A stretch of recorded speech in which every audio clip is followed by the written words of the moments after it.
इतने महत्वपूर्ण विषय पर आप जनसंवाद करते हैं और निरंतर बहुत सारे कार्यक्रम में आने का मुझे अवसर मिला है। आज का जो महत्वपूर्ण विषय है नारी शक्ति अधिनियम, ये एक विचारधारा पर काम करता है।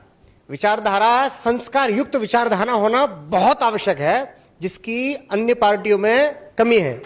मैं एक भारतीय जनता पार्टी का कार्यकर्ता होने के नाते मैं जयवीर और हरिगढ़ लोकसभा से मैं आता हूं।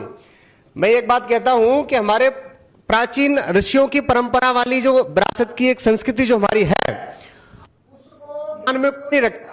जो हमारे देश के यशस्वी प्रधानमंत्री नरेंद्र मोदी है, उन प्राचीन ऋषियों की संस्कृति को वहां से संस्कार लेकर के जब लोकसभा में नारी शक्ति को लेकर के आए, नारियों को सम्मान देने का उन्होंने जब एक साहस कार्य किया, तो वो संस्कार वाला कार्य था। हमारे महर्षि देव दयानंद ने नारियों को सम्मान दिया, जिसकी वजह से आज भारत की राष्ट्रपति द्रौपदी मुर्मू जी हैं। ये बहुत बड़ा कार्य माननीय मोदी जी ने किया। नारी का सम्मान जब द्रौपदी मुर्मू जी को राष्ट्रपति बनाया, उस समय भी ये इनके पेट में दर्द हुआ था सारे विपक्ष वालों में। तो यहां से भी स्पष्ट हो जाता है कि नारियों के प्रति इनका चरित्र, इनका संस्कार, इनका विचार क्या है। हमारे ऋषियों ने कहा कि यत्र नार्यस्तु पूज्यन्ते रमन्ते तत्र देवता। जहां नारी की पूजा होती है वहां देवता निवास करते हैं।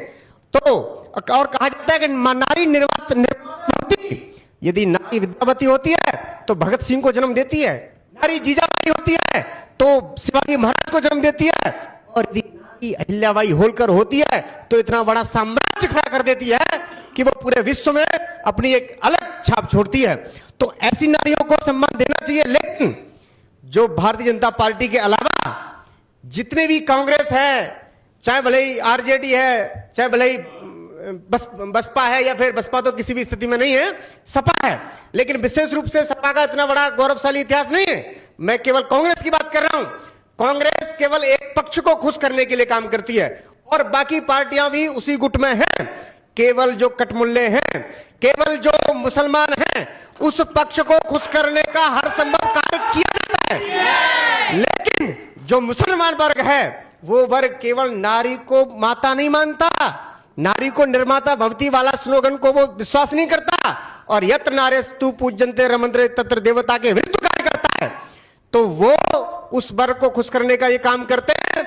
इसलिए ये जो संस्कार है, तो ये विचारधारा का बात है कि वो नारी को केवल मानते हैं उपभोग की वस्तु, और हम लोग मानते हैं उनको निर्माण करने वाली, और उनको हम मानते हैं देवी, हम उसकी पूजा करते हैं। ये विचारधारा का बात है। तो मैं इस्लाम की नारियों को कहना चाहता हूं कि इस विचार के प्रति आपको जमानत देने जाता है